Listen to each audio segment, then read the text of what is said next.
اهلا بيكم، يا رب تكونوا بخير. لما يجي رمضان كده على طول بنفتكر القطايف. هنعمل النهارده قطايف صحيه من غير دقيق ابيض ومن غير سكر، وكمان هنعمل جزء منها من غير قلي او تحمير. سعراتها قليله جدا، تقدري بقى تاكلي منها وانتي مطمنه. الطعم بقى حكايه يا جماعه، ومقرمشه جدا زي ما سمعنا كده في الاول، وطعمها بقى تحفه. تابعيني في الفيديو علشان تشوفي الطريقة، ويلا كده بسرعة اشتركي في القناة ولايك وشير لو عجبك الفيديو. في البداية كده انا جبت قطعة خميرة بيرة، انا بصراحة بحب استخدم البيرة في الوصفات بتاعتي. عايزة تستخدمي جافة مفيش اي مشكلة، يبقى هتستخدمي معلقة صغيرة وتحطيها على الدقيق.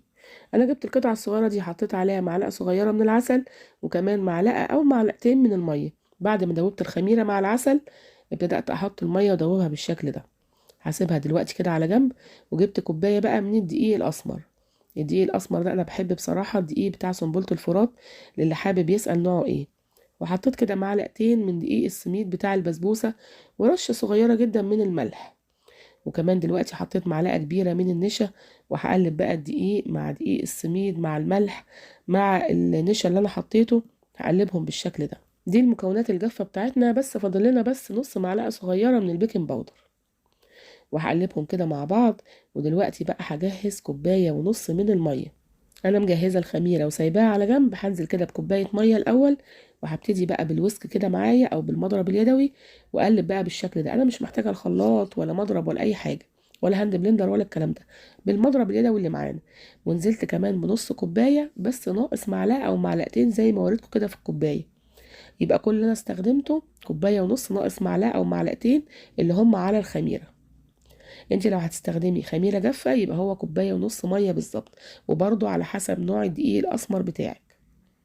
وهقلب كده بالشكل ده، وعشان اضمن ان ما يكونش فيه اي تكتلات هنزلها من المصفى بالشكل ده، عشان ما يكونش فيه اي حاجه متكتله، وتبقى النتيجه هايله معايا. ايوه بالشكل ده. حطيتها بقى كده في الشفشق اللي معايا، وهغطيها واسيبها حوالي يعني من ربع ساعه لتلت ساعه.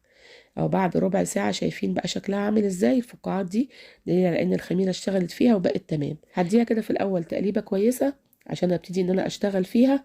وكمان مش هسيبها تخمر اكتر يعني من ربع ساعة لتلت ساعة، كويس قوي. ما تزوديش عن كده، انا مش عايزاها تخمر قوي. وهحط دلوقتي بقى اللي هي الازازة بتاعة الكاتشب والمايونيز والحاجات دي بتاعة الصوصات دي، بقى هتسهلك الموضوع جدا وهتنجزك كده في دقايق. وهتحبي ان انت دايما تعملي القطايف كده على ايدك وما تشتريهاش ابدا من بره. اهو شايفة بقى الطريقة سهلة جدا. انا جبت الجريل وسخنته، او اي طاسة موجودة عندك. وابتدأت انزل بالشكل ده، بتنزل مدورة وزي الفل كده زي ما انتم شايفين، واحلى من بتاعة بره. بس احنا عاملينها صحية بقى وبدقيق اسمر. وعايزه اقول لكم بقى يا جماعه ان النتيجه بتاعتها كانت هايله. شايفين بقى الخروم دي، ده دليل على ان هي خمرانه وناجحه وزي الفل. انا ما بشيلهاش غير لما بلاقي الدقيق من فوق كده او العجين من فوق ابتدى يختفي. اهو دي ابتدى العجين من فوق يختفي، ببتدي اشيلها على طول. شايفين بقى شكلها تحفة. اللي بعدها بقى كده على طول، ايوه. اطلع بقى وابقى بقى كده مجهزة فوطة، وبحط فيها القطايف اول ما بتطلع عشان تكون طرية معايا واقدر احشيها. حلوة جدا. وبسرعة بسرعة ببتدي اعمل اللي بعديها على طول. اهو مش محتاجة اي حاجة، في دقيقة هتعمليها. وهوريكم كوباية الدقيق طلع لنا قد ايه، وهتتفاجئوا بصراحة بالكمية. بطلع على طول وببتدي اعمل برضو الكمية اللي بعديها. بصوا بقى الكمية اللي انا عملتها، شايفين قد ايه؟ تقريبا 21 او 22 واحدة. شايفين الجمال والحلاوة؟ واللون بتاعها تحفة. هي بس غامقة شوية علشان الدقيق اسمر، بس بصراحة نتيجتها هايلة. شايفين بقى الكمية قد ايه؟ والنتيجة بتاعتها هايلة، ما تفرقهاش عن اللي بتجيبيها من بره واللي معمولة بالدقيق الابيض. اهو واللون بتاعها تحفة. عملنا كمية كبيرة وحوزنها برضو معاكم عشان تشوفوا كوباية الدقيق عملت قد ايه. دلوقتي بقى انا جهزت كده شويه من الحشوه، زبيب على سوداني على جوز هند.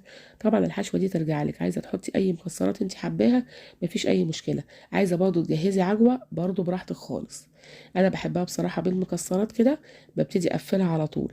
طيب انا عملتها على طول، يعني انا بعد ما سويتها عملتها. لو انت عايزه تشيليها لازم تشيليها بسرعه، تطلعيها من الفوطه وتحطيها في كيس. لو عايزه تسيبيها ساعه او ساعتين او يوم او كده، او تدخليها وتخزنيها في الفريزر لو انت عامله كميه، يبقى في كيس كده وعلى الفريزر على طول. ويفضل تكوني حاشيها الاول. شايفين انا عملت الكميه دي تقريبا النص. هوزن بقى النص التاني عشان نعرف كوبايه الدقيق عمل ايه. نسيت اوزنها في الاول قبل ما اعمل القطايف بالمكسرات قبل ما احشيها. بصوا بقى نص الكميه طالعه 220، يعني تقريبا ربع كيلو، يعني الكميه كلها نص كيلو، لان انا وزنت بس نص القطايف. خلاص كده انا حشيتها كلها، سواء مكسرات او عجوه، دي حاجه ترجع لك انت.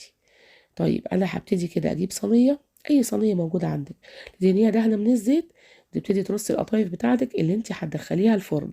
برضو لو عندك اير فراير هتبقى حلوه جدا، في الفرن او الاير فراير طبعا دي طريقه صحيه والنتيجه بتاعتها حلوه قوي، وشفنا القرمشه واللون اول الفيديو. شايفين بقى انا دهنتها كده بالزيت من الوش ده، وهرجع اقلبها الناحيه التانيه وادهنها من على الوش التاني.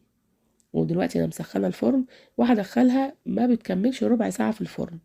الاول انا بقيت كده الفرن عادي من تحت، وبعد كده بقيت لها الشوايه، يعني دقيقتين مش اكتر. هدخل بقى الكميه دي الفرن، والكميه التانية انا هقليها كده في الزيت للي حابب بقى ان هو يقلي القطايف. دي بقى بالطريقه العاديه، بس كفايه ان احنا عاملينها بالدقيق الاسمر، ومش هنحطها بقى في سكر ولا سيرب ولا الكلام ده. شايفين انا حطيت شويه زيت صغيرين، وابتدات احط كده القطايف بتاعتي، وفي ثواني بقلبها الناحيه التانية، بتاخد لون حلو قوي وقرمشه حلوه اهو.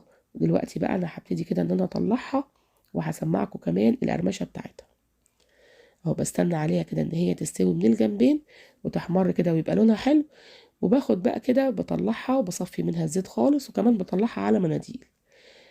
طبعا الطريقه دي القلي دي مش صحيه، بس انت لو حابه مثلا تعمليها للولاد او ضيف عندك او كده، اعمليها عادي مقليه مفيش اي مشكله، لكن طبعا الفرن صحيه اكتر اهو. طلعتها بقى بالشكل ده، عايزاكم بقى تسمعوا القرمشه دي بقى المقليه، واللي احلى منها كمان اللي في الفرن. طبعا مش هحطها في سيرب ولا الكلام ده، بس انا جبت معلقه من العسل، معلقه صغيره كده من العسل، وابتدات احط عليها بالشكل ده، وكده بقت جاهزه معايا.